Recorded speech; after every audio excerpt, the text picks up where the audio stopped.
Assalamualaikum warahmatullahi wabarakatuh. Bertemu lagi bersama saya Ferry Setiabudi dari kelas manajemen I ya. Nah, di sini saya akan menjelaskan tentang profitability index, lalu BEP, profitability ratio, dan benefit cost ratio. Nah, tujuan saya membuat video ini adalah untuk memenuhi salah satu tugas komputer bisnis 2. Nah, langsung saja pada yang pertama itu ada profitability index. Nah, di sini kita menggunakan tabel dari cash inflow, discount factor, dan present value yang berasal dari net present value. Nah, sama ya. Caranya tinggal dipindah-pindahkan saja ya. Kita coba kita ambil dari yang net present value ya. Kita akan coba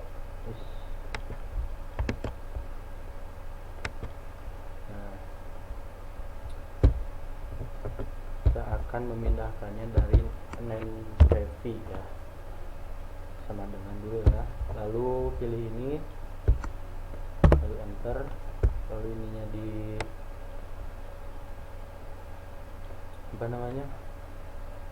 ditarik saja ke bawah ya untuk mengisi secara otomatis. Nah, sudah. Untuk pengisian diskon faktornya takut kita lupa ya untuk pengerjaannya, yaitu sama dengan 1 per dalam kurung ini ya, interest satu dulu, 1 ditambah ini interest atau bunga dalam kurung terus ini harus kita kunci dulu. Nah, lalu kita kurung tutup pangkat N, itu tahun ya.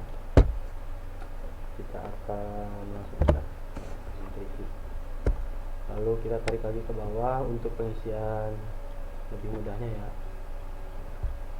Untuk pengisian present value nya itu yaitu sama dengan cash inflow dikali discount factor, lalu enter. Nah, sudah ada ya. Ini sudah terisi otomatis. Kita tarik ke bawah. Nah, di sini sudah ada total present value nya. Takut pada lupa lagi ya. Kita ini hapus saja dulu kalau daftar. Nah, di sini kita menggunakan langsung ya auto sum. Nah, di sini kita klik enter. Nah, sama. Nah, untuk pengisian profitability indexnya ini yaitu menggunakan rumus. Sebentar, kita hapus dulu. Profitability index ya, rumusnya itu bentar, saya lupa lagi.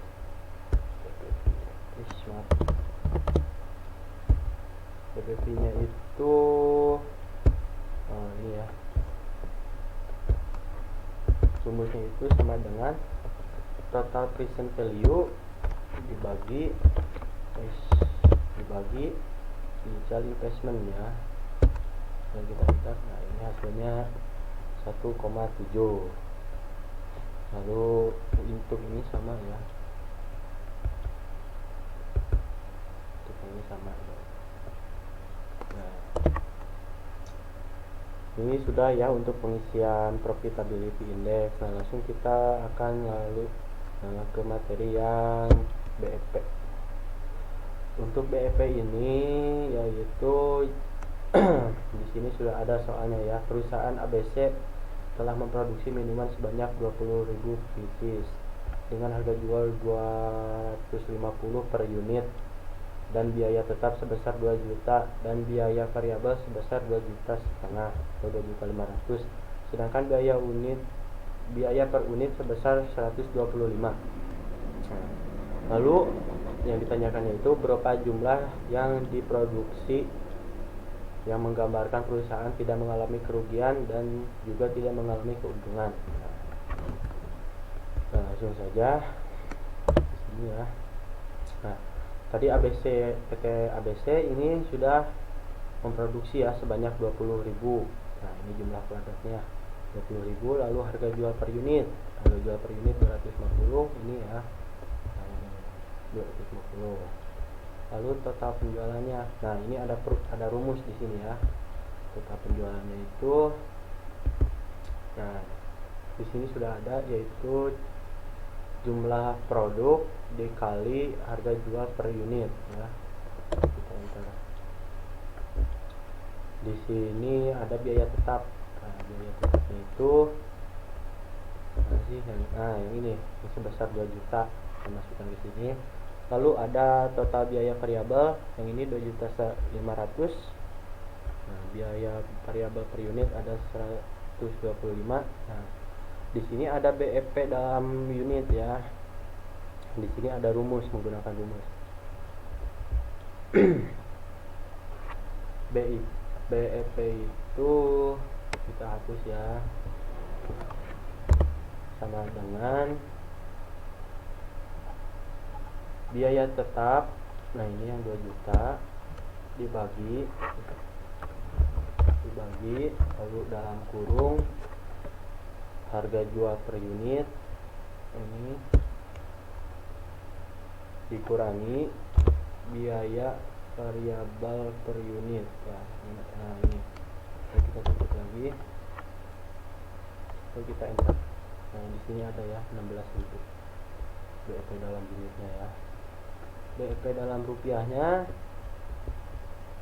sama ya, hanya ada di sini itu rumusnya 1 dikurangi ya untuk yang BEP dalam rupiah ya. C9 nya itu biaya tetap ya, lalu dibagi dalam kurung 1 kurangi C12 nya itu biaya variabel per unit, lalu dibagi.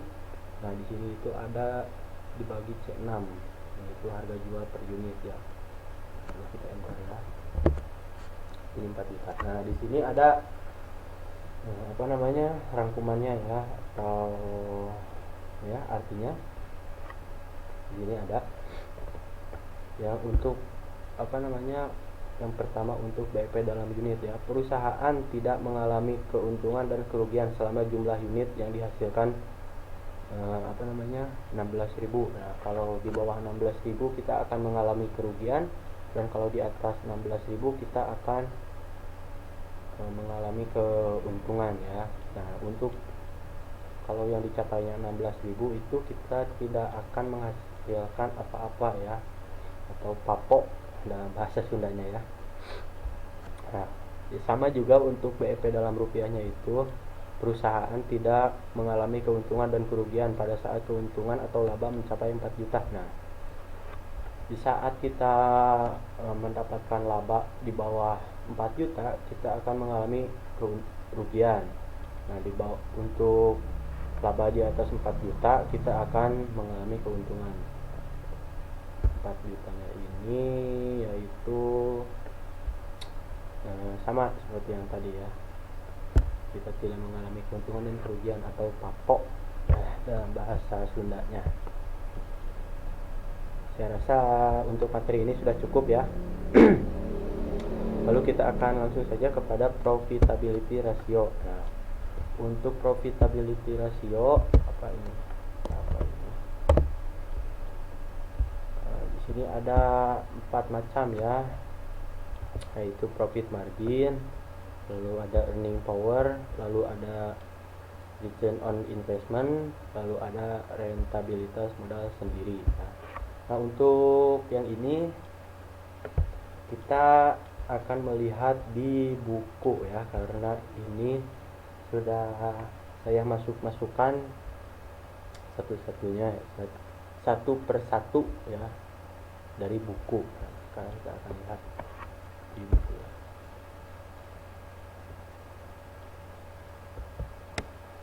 Nah, BEP ya, yang tadi yang ini nih yang BEP.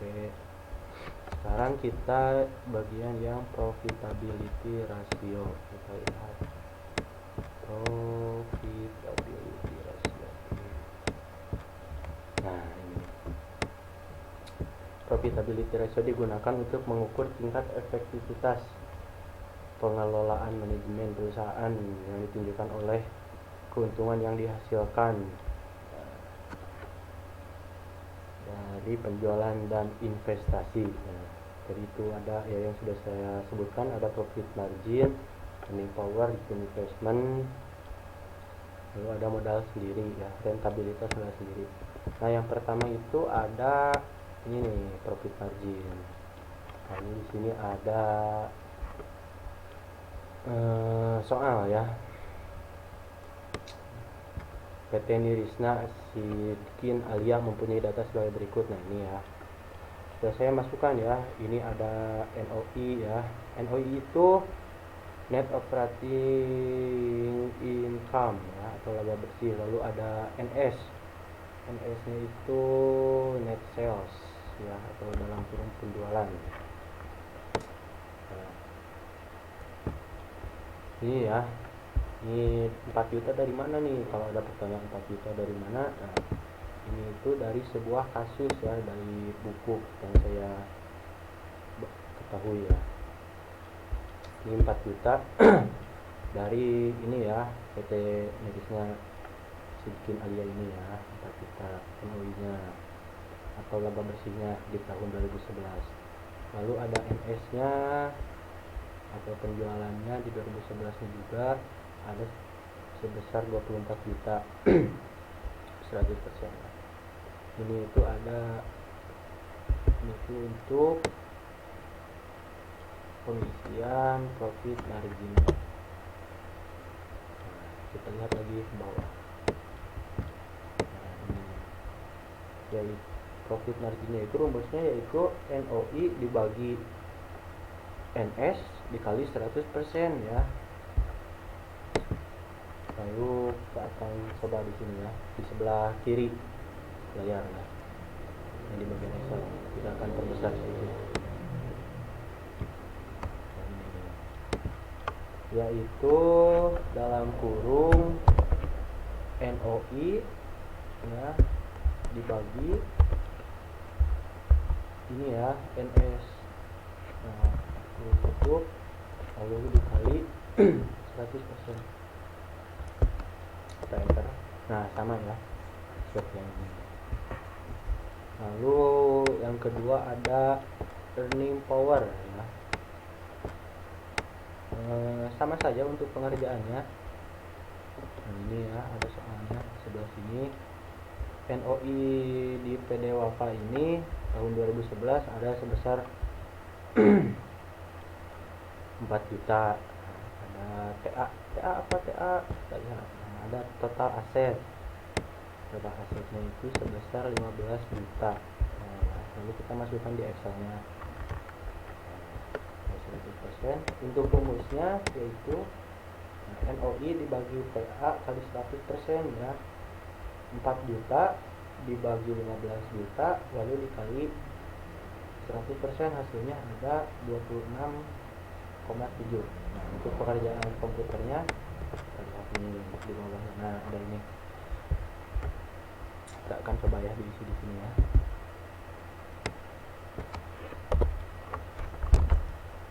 Sama dengan dalam kurung yaitu NOI ya, sama seperti yang tadi saya sebutkan, dibagi TA ya, lalu kurung tutup dikali 100%.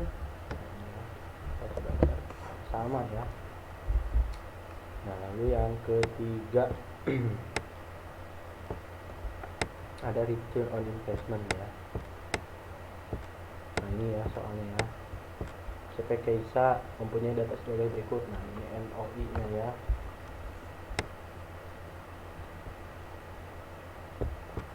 NOI nya sebesar 4 juta. Lalu ada TI itu total investment ada 12 juta. Maaf, kita lihat dulu.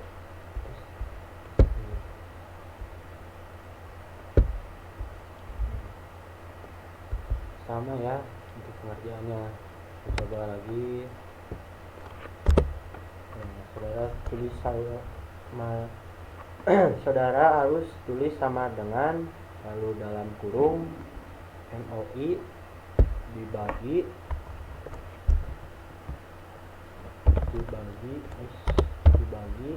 TI kurung tutup dikali 100%. Di sini ada 33%. Nah, dari perhitungan ROI di atas, maka dengan hasil 33% ROI dinyatakan layak. Di sini ya, layak. Lalu ada yang keempat, rentabilitas modal sendiri. Nah, untuk rentabilitas modal sendiri rumusnya itu EAT dibagi MS ya.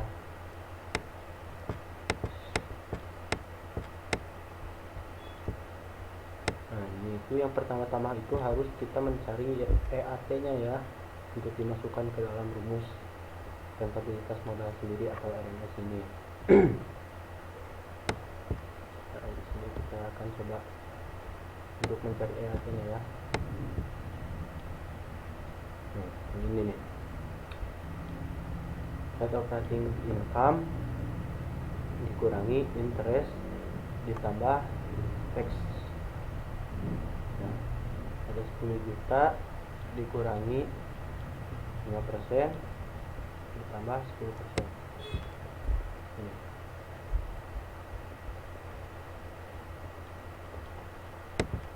Ini NOP nya 10 juta, interestnya 5 juta ya. Ini lalu ada taxnya pajak, ini 10%.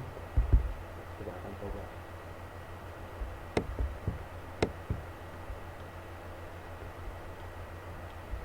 F12 ya. F12 itu NOP yang ini. NOP lalu kita kurangi, lalu dalam kurung 12 lagi yang NOP, lalu dikali F13. Ini ya, interest, lalu ada atau bunga 13 ini ya. Lalu ada tax pajak ini. F14 itu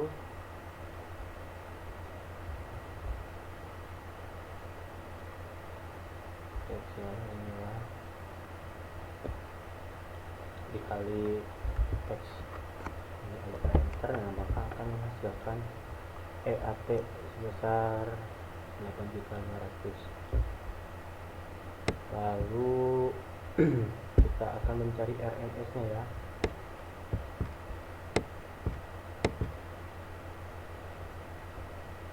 Ini kita masukkan ini, lalu modal sendirinya itu 20 juta.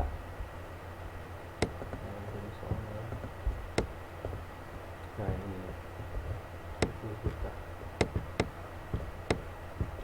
Nah, ini modal sendiri 20 juta. Kita masukkan di sini. Lalu bunganya ada 100%.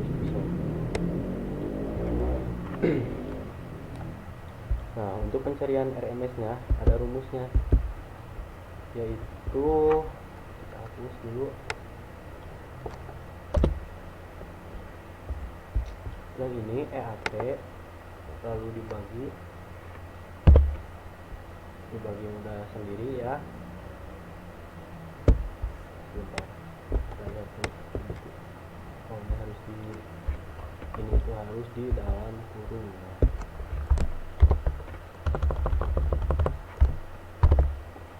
Lalu dikali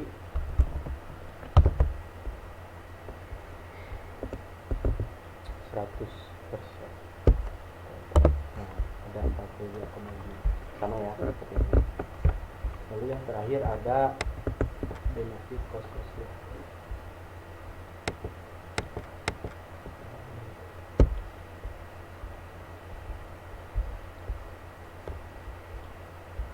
Benefit ratio itu merupakan satu analisa pemilihan proyek yang bisa dilakukan karena mudah, yaitu perbandingan antara benefit dengan cost. Kalau nilainya kurang dari 1 maka proyek itu tidak ekonomis ya, dan kalau lebih dari 1 proyek itu berarti feasible. Nah, kalau BC ratio, benefit cost ratio nya itu sama dengan 1, dikatakan proyek itu marginal ya, atau tidak rugi dan tidak utang. Yang pertama ada benefit cost tetap.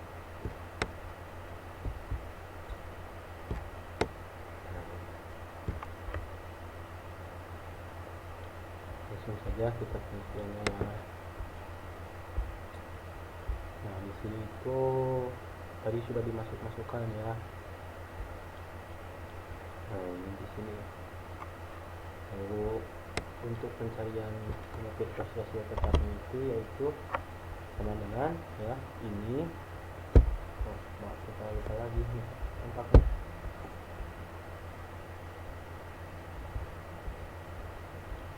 Maaf ini ya dibagi, jelas salah, dibagi ya 100 juta ya, dibagi 100 juta. Nah hasilnya 1,6. Nah untuk benefit rasio yang tidak tetap, benefit cost ratio yang tidak tetap itu ada peningkatan ya dari tahun ke tahunnya. Nah yang membedakannya di sini itu cuma bunganya saja yang di sini. Maka rumusnya akan berbeda.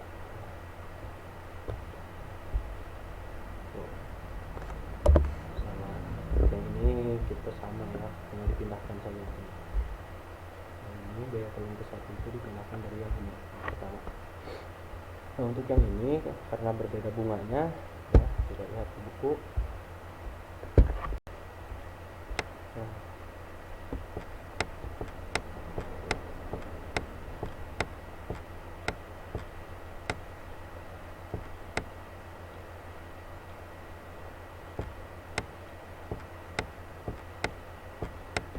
Nah ini ya, bunga banknya itu ada 5%. Nah yang pertama, yang kedua ada 6%, dan yang ketiga ada 8%.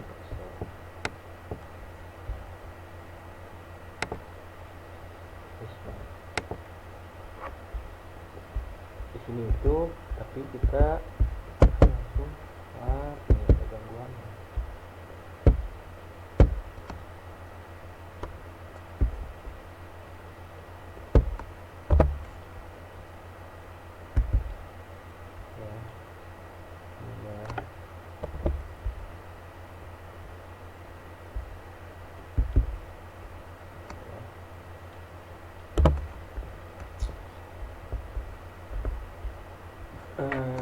Saya rasa untuk pertemuan kali ini saya sudah menjelaskannya ya dengan cukup jelas.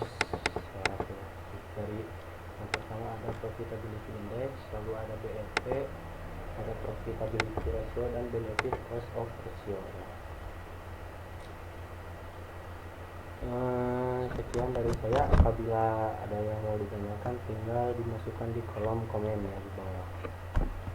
Sekian dari saya, ditutup dengan doa wabillahi taufiq wal hidayah. Assalamualaikum warahmatullahi wabarakatuh.